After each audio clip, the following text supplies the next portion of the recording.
The Platonic Book Tag. Wonder why it's called that. I don't know. I tried looking for the original video and it was, as far as I could tell, it was taken down, so. Good day to you, sir or madam. Welcome to the Platonic Book Tag. I'm excited for this one. The questions were different. We had to use our brains a little bit, and we tried to do some that we don't talk about a lot on this channel, or I have never talked about on this channel ever. I thought that was a good challenge for us as well, and we don't know each other's answers, and I'm excited to see what you have. I agree. I'm Jessica. And I'm Christina. And you're watching Game of Tomes. Let's get started. We were tagged. Oh, yeah. We were tagged by Rebecca over at Hummingbird Books, and we will link her video below, and go check her out. I'm pretty sure she's a relatively new small channel, so give her some love. Number 1. Yeah. What is a popular book series you haven't read? Okay. Okay. Okay. I said A Court of Thorns and Roses. That's interesting because I used that very same book in another answer. Oh, nice. I have not read that either. It's not that I don't want to. Yeah. I also don't really know what it's about. That it's like doesn't it have fairies or something in it? I think so. And there's like a Beauty and the Beast retelling. Oh, okay. And I was very uninterested for a long time, actually. And the covers are kind of like, whatever, I don't know. Yeah, I kind of agree. But some people that I really like those books. So, yeah, let us know if you think it's something that we might enjoy, if you know our reading taste, I guess. Apparently it's not young adult, but like more like a new adult thing. There's some sexy times in there, and that's the first one that comes to mind because like everybody talks about it all the time. Yeah. And I'm just like, for me, it's the King Killer Chronicles by Patrick Rothfuss, the first of which being The Name of the Wind. Oh, okay. I haven't read those either. Yeah, I don't think I think they're waiting for the third one to come out or something, and they're really thick. I've also heard mixed. I have heard mixed as well, So some people like it, some people are like, I don't know yeah. why. I don't really have any interest in. Yeah. I think it sounds sometimes good. To me, like when books get super popular, I just kind of like lose interest because I'm like, I'm probably gonna build it up in my head too much and then not enjoy it, you know, which happens a lot for me. And so it's just like, I don't really care. I understand that. All right, let's move on. Number 2. What is a book you already know the ending to because someone spoiled it, and who spoiled it? I actually just got an answer for this one. I watched Nicole over at Who Picked This Book Nicole! do a tag video. Her and Jen, I think Jen I know what video you're talking about. Jen had an answer for one of them. I don't remember what it was, but it was The Fault in Our Stars, and they didn't necessarily say like this happens, but they were like, oh, it was a twist, and basically this is what happened, but. And so, I mean, like, now I know when I pick it up and I read it, I'm going to be thinking of that. And, yeah, it's a little spoilery. But I was like, in the comments, I was like, stop talking about it! I'm about to read it! That's funny. For me, it's Life and Death by Stephanie Meyer. That's the only one I could think of that I haven't read yet, that I've been spoiled for. It's the Twilight retelling. And someone, even if the ending is kind of obvious, she could have said, here, I'm going to tell you what happens at the end now if you want to know. But no, she was just like, this is the end. And I'm like, hold the phone. I didn't ask you for that. That sucks. I don't know who it was, and I'm not saying that just to be nice, but like it was just a random video, and I did not subscribe to that person. I don't want people in my life telling me what happens at the end of books without warning. Number 3, what's a book you think you would like because of the synopsis? I've wrote down The Book of Lost Things. Nice. By John Connolly, and we just the other day had our book club meeting, and that was a suggestion one of the other girls had. So The Book of Lost Things on Goodreads is, high in his attic bedroom, 12-year-old David mourns the death of his mother with only the books on his shelf for company. But those books have begun to whisper to him in the darkness. Angry and alone, he takes refuge in his imagination and soon finds that reality and fantasy have begun to meld. While his family falls apart around him, David is violently propelled into a world that is a strange reflection of his own, populated by heroes and monsters and ruled by a fated king who keeps his secrets in a mysterious book. taking readers on a vivid journey through the loss of innocence into adulthood and beyond. New York Times bestseller. No. Yeah. Okay. So, I mean, it sounded really cool. And I mean, like, a book that has to do with books, like, yeah. A book. So I just said that one because it was the most recent one. But there are honestly so many that I could have said for this one. I saw one of my friends reading this book on Goodreads, who is not on BookTube, but I had never heard of this book before, and so it sounded really good. Here it is. It's called Incarceron by Catherine Fisher. Alright, so Incarceron, a futuristic prison sealed from view where the descendants of the original prisoners live in a dark world torn by rivalry and savagery. Ooh. It is a terrifying mix of high technology, a living building which pervades the novel as an ever-watchful, ever-vengeful character, and a typical medieval torture chamber. Chains, great halls, dungeons. A young prisoner, Finn, has haunting visions of an earlier life and cannot believe he was born here and has always been here. In the outer world, Claudia, daughter of the warden of Incarceron, is trapped in her own form of prison. A futuristic world constructed beautifully to look like a past era, an imminent marriage she dreads. She knows nothing of Incarceron except that it exists, but there comes a moment when Finn, blah, blah, blah. I think it gets a little too spoilery at the end of this. Huh. But yes. Wow, that sounds really interesting. I know. Okay, number 4. Am I doing this one or are you saying it? Oh, I think you are. What's a book that you don't think you'll like because of the synopsis? I ended up going with The Sun is Also a Star by Nicola Youve. Uh-huh. And I know that's a popular one, Uh-huh. and I kind of feel bad saying that. Yeah. But I know that a girl and her family are about to have to Oh, be deported to be Jamaica? deported. Yeah, and then she meets this boy, and then they fall in love. Simply, All in like one day? yeah. Yeah. And I'm just not really ever a fan of YA contemporaries for that reason, because they just seem so... Instant love sometimes? Yeah, and I just know, like, people rave about it, and that's awesome if they love it, and it kind of makes me want to read it. Mm-hmm. But when I do that, and I actually read a book that is raved about, and it's a contemporary, I just get like, Yeah. you know? Yeah. And so it's like, just, I need to keep telling myself, just don't do it. Don't fall into that trap. Right. Don't do it. Understand. So, Okay, my turn. Yeah. The one I want to talk about is called Transcendence by Shay Savage. Now, this book sounds so bad, but like to the point where I kind of want to read it. oh no. Because it sounds like funny. Here we go.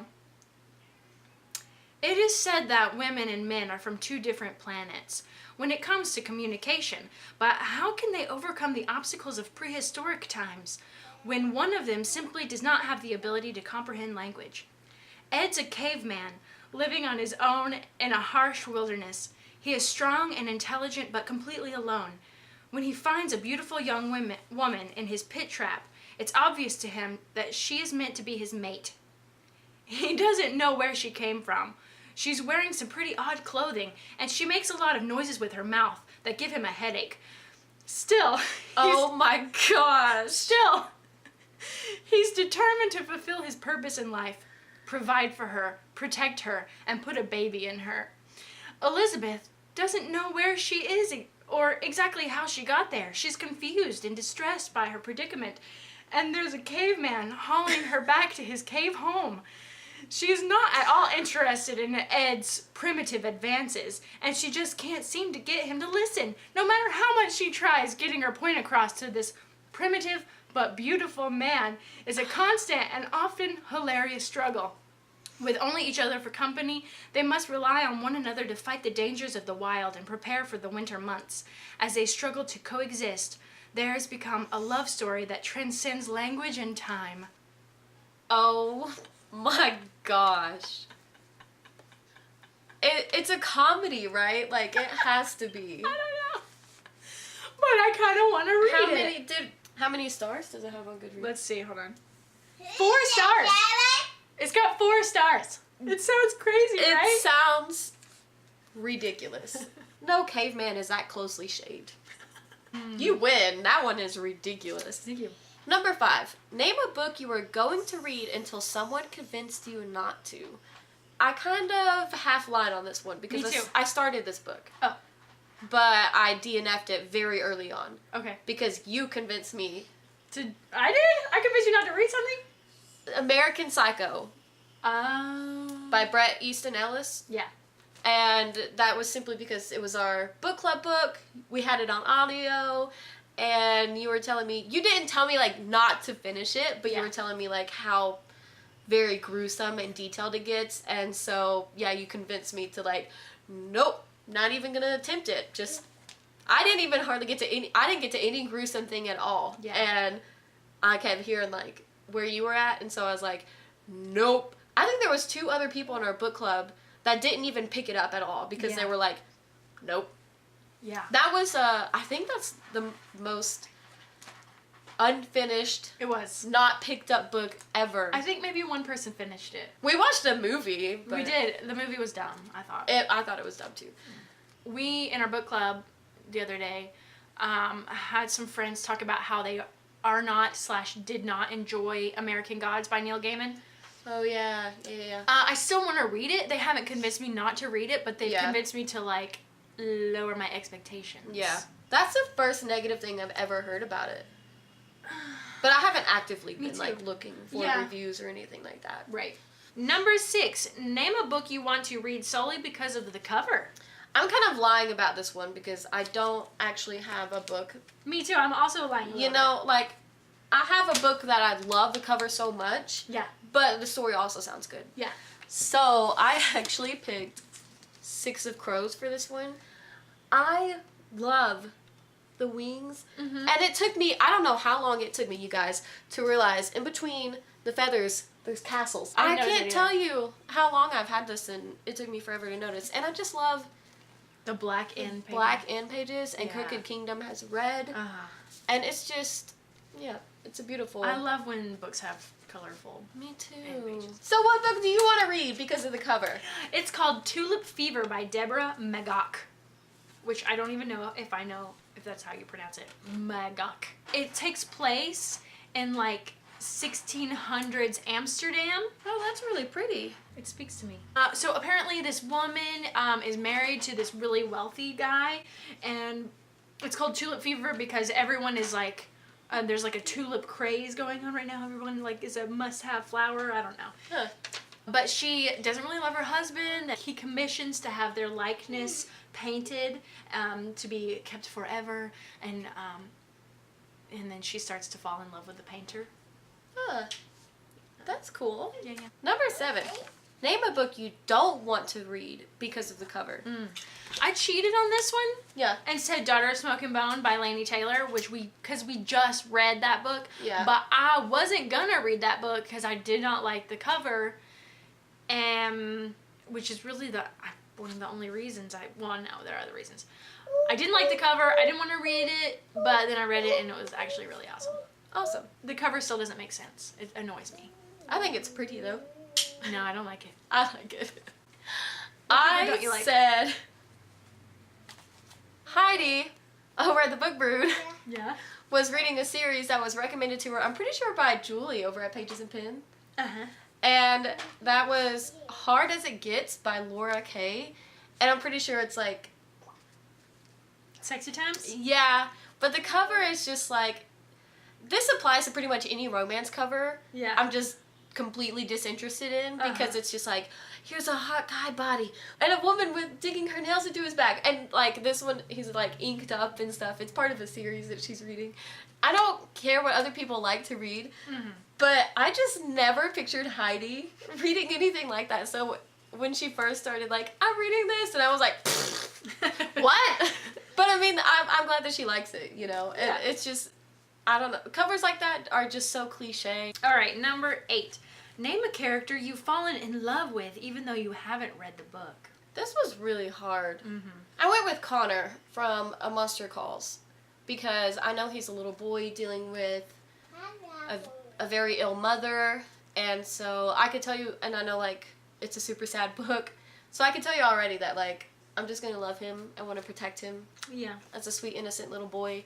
So I kind of had to go with that because I don't know. It's hard for me to be like, oh, this character, because I've heard them Not read it. mentioned, but Right, I've not yeah. read it, so. Oh, well, I like your answer better than mine. I said Jamie Fraser from Outlander. Uh, I've heard a lot of people talk about him, and we're going to read Outlander this January. I'm very excited to do that. And hopefully I'll find out what all this Fraser craze is about. Number 9. Name a book or series you want to read because of the hype. I just said The Hate You Give by Angie Thomas because everybody loves it so much. Also, you know, its content and stuff I think is like an important read kind of thing. This one I said A Court of Thorns and Roses by Sarah J. Maas. Funny. Yeah, because, you know, everybody talks about it, and at first I didn't want to read it, but now I kind of do. I've already talked about my feelings about it, so... I also want to read Apocalypse Cow, kind of. I do too! It which just sounds so weird. Has been, you know... Yeah, it does sound weird. Kind of recommended to us by the restricted section. They use that book series in conjunction. Is that a word? Conjuncture? In conjunction. Is that the right word? I don't know. Oh, words. We like books. Wow, Alright, you let's read just your move on. vocabulary must be really well. Oh my gosh. Yes, it is. Thank you.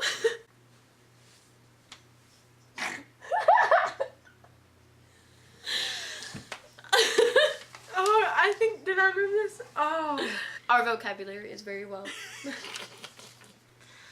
It is. Let's move on. Is it the last one now? Yeah, number Okay, 10. number 10. How many unread books do you have on your shelves? I have 29 unread books that I'm not going to unhaul soon. I have 73. Oh. Cool. The majority of the books I own are unread. Mm-hmm. I don't really care though. I mean, I have books that I want to keep for sure, Yeah. but at the same time, like, that's cool because majority of my books I have are ones I haven't read yet, so I could just go anytime I want to and pick it up, and if I don't like it, I'll just take them and exchange them for something else, you know? So I can always keep, like, a rotating bookshelf if Totally. need be, and of course keep the ones that I really love, so. At first I was super ashamed of that, and then I was like, who cares? Yeah. And then my husband said, stop buying books! And I was like, I added a trilogy into my Amazon cart, but I didn't buy them yet. What trilogy? Daughter of Smoke and Bone! Oh. You can get the trilogy box set for like $20. I want to own that too. Yeah, no. That was our Platonic Book Tag. Yeah, it was. Thank you, Rebecca, for tagging us. Again, you can find our video below. And we're going to tag some people. Oh, yeah. So we are going to tag Nicole over at Who Picked This Book. Yeah. Also, Samantha Leanne from Leanne's Lit. She just got back from her break hiatus thing. And she got new bookshelves, and she still hasn't sent us pictures of them. Well, she didn't put her books up yet. Okay, you're excused. And lastly, we are going to tag Kelsey over at Hardback Haven. Word. So, you know. You can find those people linked below. Yeah. If you do not know them already, you should. Yes. Awesome. When you play the game of Tomes, You read or you die. come be our friends. Our social media links are in the description below. And we hope you're reading a great book. Yes, we do. Bye. Bye. Good job. Oh, I just, threw it on the floor. Awesome. So I threw it on the ground. My dad's not on the phone. Who's that lady? Who's that dude from Outlander? Sorry. You talk now. I spaced out. I was thinking about something else. I was thinking about what I was about to say. I'm drowning here. We...